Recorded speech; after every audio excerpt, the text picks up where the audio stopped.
Welcome to Brave. Be inspired by the best leaders of Southeast Asia tech. Build the future, learn from our past, and stay human in between. I'm Jeremy Au, a VC, founder, and father.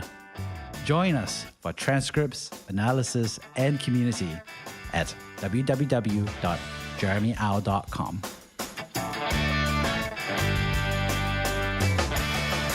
Hey, Fandy, good to have you on the show. Hey, thank you for having me. Well, I really would love to share your story because, we had a great conversation about Indonesia, startups, and bootstrapping the last time around. And I think this would be a great conversation for everybody to hear and learn from you. Yeah, hopefully so. So, for those who don't know you yet, how would you introduce yourself? My name is Fandy. I'm from Indonesia. I now am based in Jakarta. I'm the CEO and co-founder of a company called Gila Diskon, where we have the biggest community of shoppers in Indonesia, and we help them to save money every day. And also at the same time, we're helping retailers to drive transactions and customers at a very low cost sustainably. That's basically it. Great. How did you ever get started into business and entrepreneurship? Okay, so it was back in 2013. So I was working in a bank for several years at the time. And my brother, who is based in Germany, he has an IT consulting company. He said, hey, why don't we try to set up something in Indonesia? And let's do something together. So that's how it started, as selling enterprise software, SaaS. But back in the days, there wasn't any other SaaS. So it wasn't working that great. But that's how I started my own business back in 2013. Awesome. And why did you want to do it? Just because you were bored at work? Why exactly did you want to get into it? I don't know. I've been wanting to have my own business for a while before that, but I didn't really have any idea what to start and how to start. So I think when my brother came with the idea, I think, hey, what's there to lose? I talked to my boss at the time in the bank, and he said, hey, Fandy, you're still young. So worst case scenario, if your business is not running too well, you can always find another job in a bank. You used to have value in terms of as an employee. So you can still look for another job as a second chance, as a plan B if things don't work out. So I thought, what could go wrong? So I just did it. so at that time, I totally get it, because when I was setting up businesses, I always thought to myself, what can go wrong? And now that I've actually built a business, I know a lot of things can go wrong. Exactly. Almost everything can go wrong. So you built a business because you had no idea what could go wrong, which you discovered a lot of things can go wrong. Yes, definitely. Yeah. So what was it like building the first business of your brother? It was tiring. At the same time, I learned a lot because I took marketing major in college. So I have no IT or technology background whatsoever, like nothing. And my first company, we were selling enterprise software. So when I was talking to the IT team of my prospects, I didn't even have a clue. I didn't have any difference between database and a server at the time. I understood nothing. It was very tough, especially in the beginnings, in the early months. But as things started to move, it became much clearer, even though it didn't become easier. But some things I learned it the hard way. I had to learn IT kind of terms, those technology kind of terms and things, because if I don't, I wouldn't survive. I cannot sell technology product without knowing the technology in the first place. So yeah, it was fun, but it was very tough.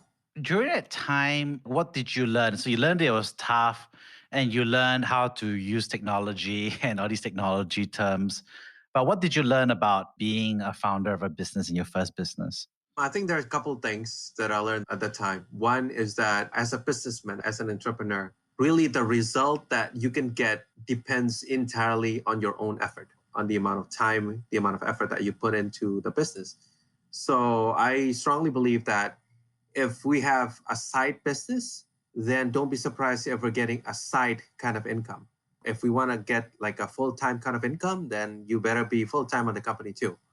That's number one. And number two is that when I started the business, it was just me, myself in Jakarta. And I had to do product development and at the same time doing sales. And I figured out that we cannot really do that just by one person at the same time because you cannot develop the product when you're selling things and you cannot selling things when you're developing the product because you're getting more and more feedback from the prospects. But at the same time, okay, after you get the feedback, you review it and then you redevelop, like, put the feedbacks into the development of the product. But at the same time, you still need to sell the product. So it was very hard. So that's why my first hire was an IT consultant so I could take care of the selling side more because that's where my strength is more towards rather than the IT. And then things started moving on after that. Amazing. And what's interesting is that after that, you left and you built out your next business and another business. So can you tell us more about your next business? Actually, I didn't leave the company. The company is still running until today. That company evolved into something else. So instead of selling a product to the company, we changed our first company to become a technology outsourcing company. So where we provide the consultants here in Jakarta, but we're getting projects from Europe. So we just basically flip the sequence because on the early days of my first company, basically my brother in Germany, he already has his own team and his own company in Germany. So the way it worked was that we were building the product in Germany with a much higher wage, but we're selling the product in Jakarta. And that doesn't really make sense because the development cost is so much higher than the selling price. So that's why after a couple of years, we just came to this aha moment when I was talking to my brother. Why don't we try flip it instead of building the product in Germany and selling it in Jakarta? Why don't we do it the other way around where we build the product in Jakarta where the wage is much cheaper and then sell the product in Germany? After we did that, it suddenly took off, which is nice. So I have that. I got a new partner here in Jakarta. And with that new partner, I built other companies. But the first company is still there, still running today. Amazing. What a savvy move on your part. There you are, and then you decide to move on to your next company after that. Can you tell us more about it? The next thing that I built, well, there are a couple things actually at the same time at the time. That was back in 2015. Besides continuing the outsourcing company, I built an online cashback company similar to Shopback. I think many people are aware of. So it's called Hadiah.me. It's the first online cashback company in Indonesia. And we did that for 3 years before we closed it down because we could not compete with Shopback, basically. And at the same time, I was also leading another team in my partner's company to sell another SaaS application to enterprise, to like banks and e-commerce. The software itself is related to sending emails, SMS, push notifications, those kind of integrations. So yeah, I was juggling among several things. What was it like to be juggling all these things? Well, it's not easy. And it's actually, if I look back, it's probably not really recommended because we can only have so much attention. We can only have so much focus on something. So if we divide our focus into several big things, then the result may not be as optimal as we want it to be because we're only giving it, say, I divided my focus into 3 separate companies. So basically, each one has a third of my focus. So if I look back, I'm not surprised anymore if I'm only getting a third of the result that I was expecting. It's not really a good thing to do. So that's, I guess, a learning experience for me. Yeah, that's so true because I think we all think that we're able to do multiple things.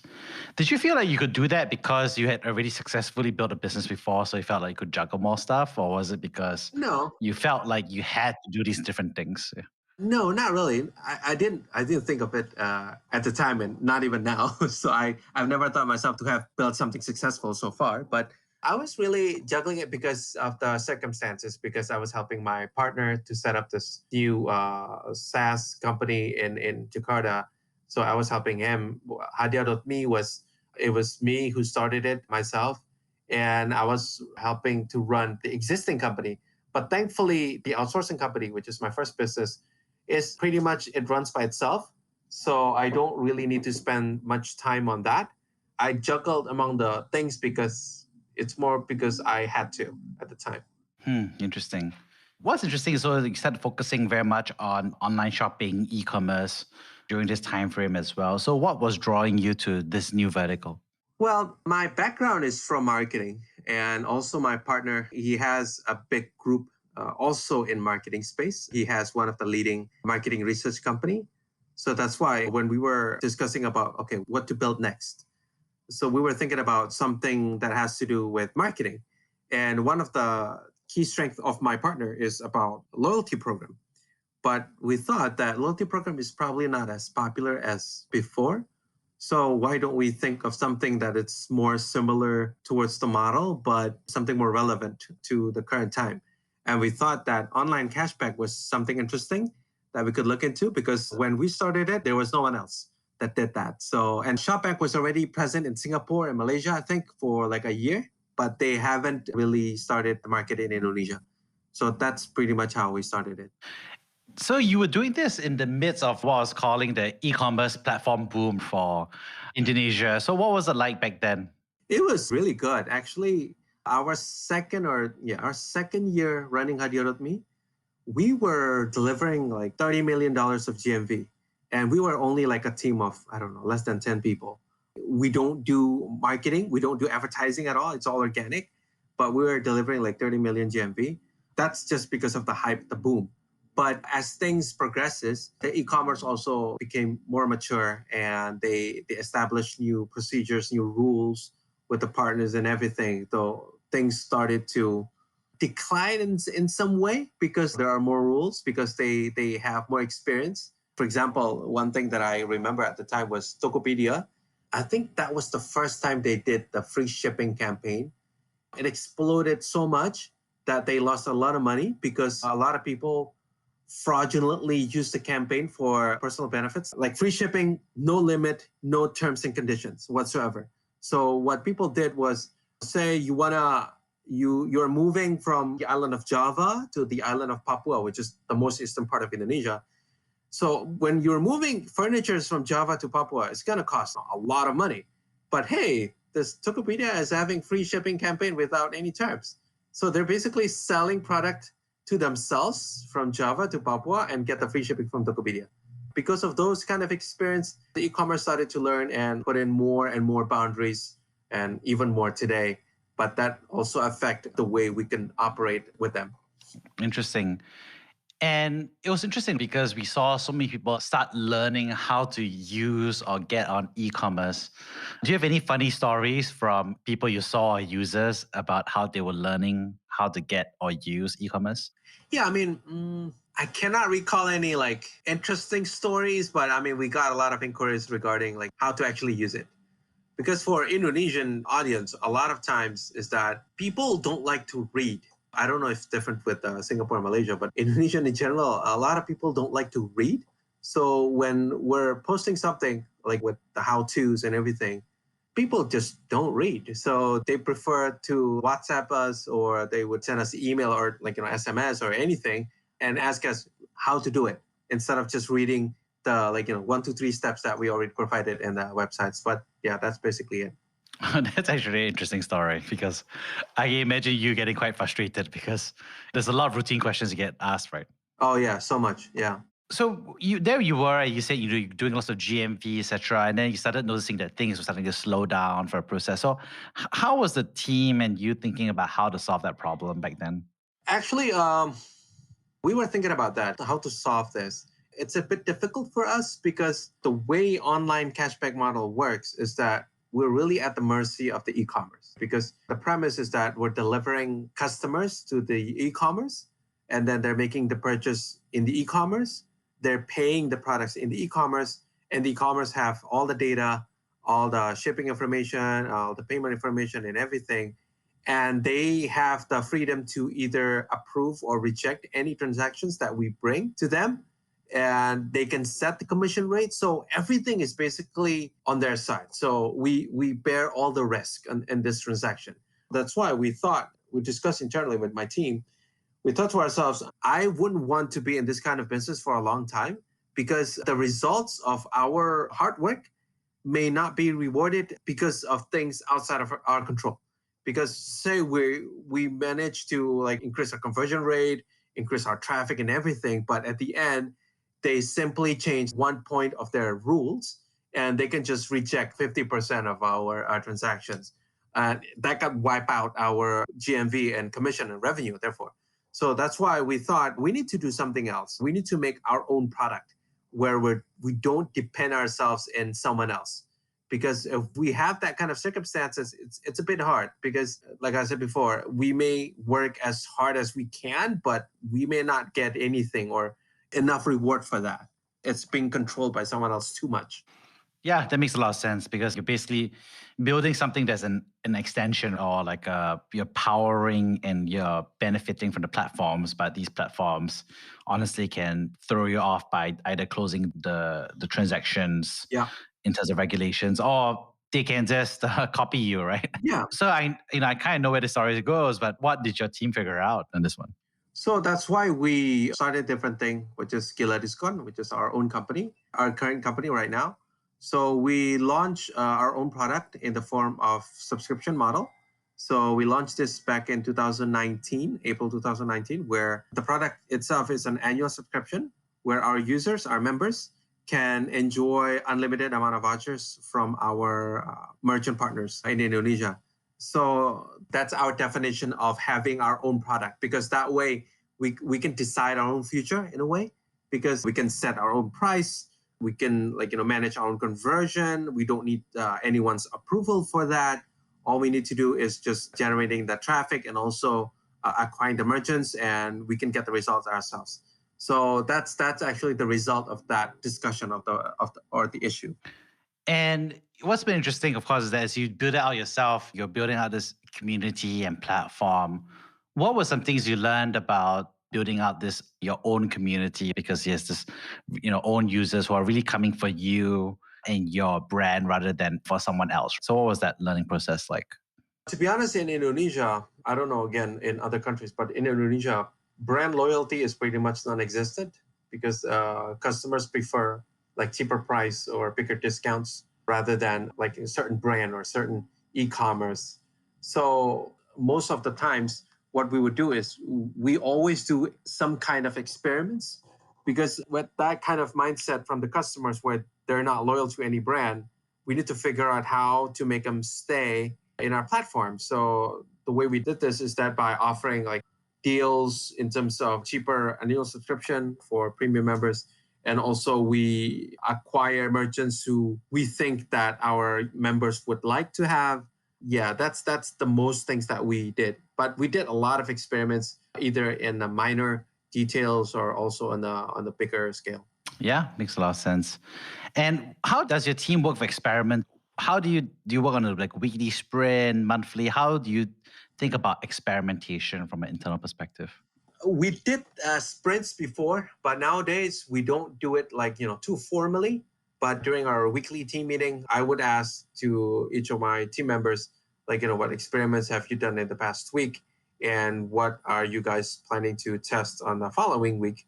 And also on monthly basis, we also have a meeting with everyone in the company, like to gather new ideas overall, what we can do in the future, what we can do better, or how we can make more money, like from our existing source of income, or if we can make another source of revenue, a new ones or a new market. So we do that on weekly or monthly basis. We don't do it too formally, but we're trying to make it like a part of our culture. Here you are, and obviously you build out this business that's very focused on dining, retail, and so forth. And obviously COVID happened for the entire world. So, could you share about how your team kind of reacted and adapted to the pandemic and what you saw? Okay, so since most of our clients and partners revolves around F&Bs, we got hit pretty bad. So on the month of March, April, May, and June, things was very rough. So the way we adapted to such conditions is that several things. The first one is, like many other companies, we have pay cuts for everyone, because we committed to our team members that we are trying our best not to let go of anyone. But if we want to do that, we need to have pay cut together. So we're doing it together. That's number one. And number two, we actually enforce the experiments even more since pandemic happens. And this is not only on the minor details, but also on a major level, where we're trying to build, we experimented with new business models. So for example, we tried copying slick deals kind of models in the US. We were trying to copy it in Indonesia, but it didn't really work. We did that for a couple of months, but we saw that the traction was not really there. So that's why we dropped it.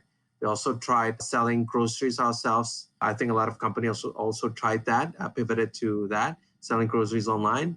We also tried several other things, but we really enforced the focus to experiment on new things even more after the pandemic. But obviously, the team, well, we were a bit anxious at the time, but now we're getting better. Actually, our pay cut is getting lower and lower, and hopefully we can get to full amount again soon, sometime soon. What was it like for you and all the founders? I mean, because, I guess it sounds like a documentary now, but, going through the pandemic, do you remember what was it like going through like the lockdowns and I don't know, the communications between founders and yourself and the team about how to adapt and evolve to the pandemic? Our office is one big thing because our office lease actually expired on June 2020. So at the time, we already make some down payments to a new space in a co-working space in Jakarta, a nice one, which I was really looking forward to. We paid like several months up front, but then the pandemic happens. So our existing office at the time runs out on June. And then since we cannot continue with a new office that we have paid upfront because we could no longer afford to pay that kind of rent with our current revenue level because of the pandemic. It dropped significantly. So we could no longer afford that. So that's why we decided to scrap that altogether. So everyone started to work from home back in, I think, April last year. So it's been more than a year. To be honest, my team was not really surprised. They're actually a bit happy about it because some of them who have children already, they can spend time with their children all day long while still doing their work. We did some minor adjustments in terms of communications, in terms of the frequency of the meetings, how we do the meetings, and we would do like monthly sync-up calls with all the company members on monthly basis, online. We did some new things, but majority-wise, there wasn't that much to be adapted, to be honest, in terms of communication. When you think about that, how did you manage your own stress and your own personal dynamic? Because there you are, you're leading the team to change, you're negotiating the lease and the place and doing experiments. How does a founder take care of himself? Any advice? Having a discussion partner really, really helps. For me, fortunately, there are two of us, so me and Steven. So Steven is my partner, the CTO of the company. And Steven is actually my college friend, which I knew already from back in 2004. So we've known each other for quite some time. By having him, I can always give him a call if there's anything that I want to discuss about, anything about the lease, about how we communicate with the team, about the dropping revenue, what should we do, blah blah blah. And based on my own personal experience, when I was running my first business, when there was no one to talk to, that was a much tougher situation. So I think that having a discussion partner, be it your own partner or a community of founders that probably he has, like for example, I have this community of Alibaba e-founders, which I'm a part of. So that also helps because we have this WhatsApp group, which sometimes we talk about things. Sometimes we also do an online meetup to talk about things. We can share about what we're struggling with and everything. I think that helps because entrepreneur is kind of a solitary journey. Sometimes we cannot even talk to our spouse because they don't really have the same passion as ours, obviously. So we cannot really talk about business really in detail with a lot of people. So I think having that kind of people around us is really important. What topics would you recommend people to be talking about with your discussion partner, whoever they are? And who is this discussion partner as well, I guess? Yeah, it can be anything, to be honest. It could be the challenges. Obviously, you cannot just talk about this with anyone. It has to be someone that you really trust. Sometimes probably your mentor, someone that you look up to. So it can be your mentor, it can be your actual business partner. It can be some friends who have their own business, or even better if they have like a circle of founders that they have.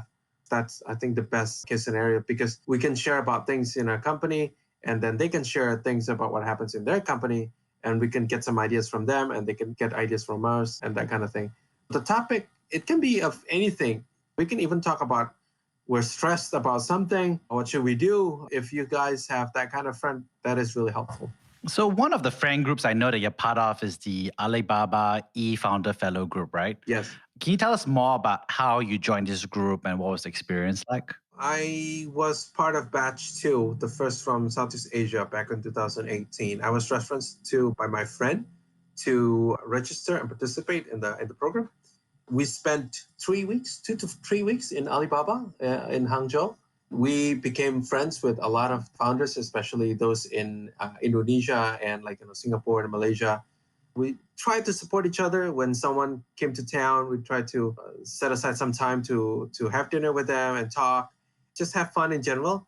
But it's also a place where I can also ask questions regarding businesses, what we're facing in business, practical questions. So, for example, hey, you guys know I never hired another executive level person before. You guys have any tips for that or anything, basically anything, because some of them have much, much bigger business than mine. So they have a different set of experience. So I can always ask them about that. But we don't meet that often these days. But the WhatsApp group is always alive and we can talk about anything there. Any fun memories from this trip and community? Well, karaoke and everything, it's a bit wild when we were in Hangzhou, but it was fun. And I think the friends that we made in the community is really, really high quality kind of friends. We can support each other and we can connect to each other, do partnerships. We do that all the time. So sometimes people who are from Malaysia who wants to enter Indonesian market, they can ask about the Indonesian market to the Indonesian founders and vice versa. So things happen between the founders through the community. Awesome. Well, everybody loves karaoke, right? Yeah. so, so Fandy, what's interesting is that obviously you've gone through quite a few interesting tough times, pivots and transitions. So I was just wondering if you could share with us a time when you had to be brave. Yeah. I think there are two moments. One is to start my first business because at the time I was married for several months, not even a year married. I had to consider about the future of my family, about having kids and everything, and by having unstable income. So what should we do? What should we plan? But thankfully, my wife is working full time, so at least one of us is earning a stable kind of income. So at least if things go wrong from my side, we still have some things from my wife's side. So I think deciding to jump to start our first business is one of the moments that I recall to require bravery. Number two is to close down something because I think we all have egos.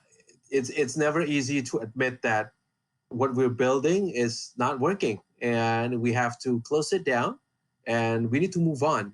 And it took me some time because there were several businesses smaller scale, which I started also with my partner during the time that didn't work out, which we have spent quite amount of money. We invested in several people and events, sponsorships and everything, but things didn't work out at the end. So we had to scrap it and just move on. And I think that also requires bravery to admit that this is not working, but we cannot dwell in this forever. We need to move on to something new and then start it immediately. I think those are the two moments I recall. Wow. I'm glad that your wife has been supportive Yes, for yes. during this transition. Really thankfully for that. Yeah. I know. I think my wife has also been very supportive Mhm. through my two startups and has been very patient with me and my ideas. Yes, yes. And one interesting I would like to ask you is you talk about being able to close something down. That's something that's a really tough process for a lot of founders, right? Because it's hard to tell the difference between, oh, I'm not trying hard enough Right. versus if I try hard enough, this is going to change to this is a bad idea, right? Yes, yes. So how do you suggest people should think about that? I think we just need to be realistic with ourselves. In some cases, exactly like you said, it's never easy to really decide whether things are not working because we're not working hard enough or because we need to pivot it to something else or because it's just dumb idea. It's hard to decide that, but at the end of the day, I think we need to decide realistically whether can we see this happening? Can we see this thing running in the next 3, 5, 10 years? If we have this fuzzy and blurry pictures about it, then it's probably time to at least pivot. At least pivot. If we've tried everything we can with this, with the new pivots and everything, If it's still not working out, then it's probably time to close down shop. Because I think one factor that may lead to company closing down simply is time. Because sometimes we are ahead of the time. We're building something that people don't need yet. People may need it in the next 5-10 years, but people don't need it now. And therefore, it's not selling well, it's not working out, and we need to close it down. But we need to be realistic with ourselves. Being realistic, that's tough, right? It is. Because it sucks, right? Yeah. Have you ever been that person for someone about being realistic, or how do you help them be realistic, I guess? Or what's the process? Because sometimes as founders, we're always like hanging out with other people, right? It's not just about whether it's our business, right? But also we're brainstorming new ideas, new experiments. How do you be a friend, I guess, and be realistic as well? Okay, for me, I think there are two things. The first one is, how much have we tried to pivot these things? How often do we experiment new things on this business?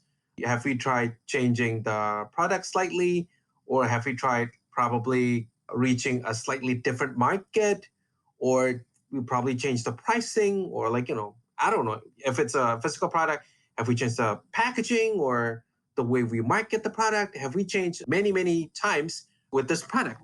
If we have, then the second thing that we need to consider is that our personal circumstances. Do we have the time to really spend more on this product?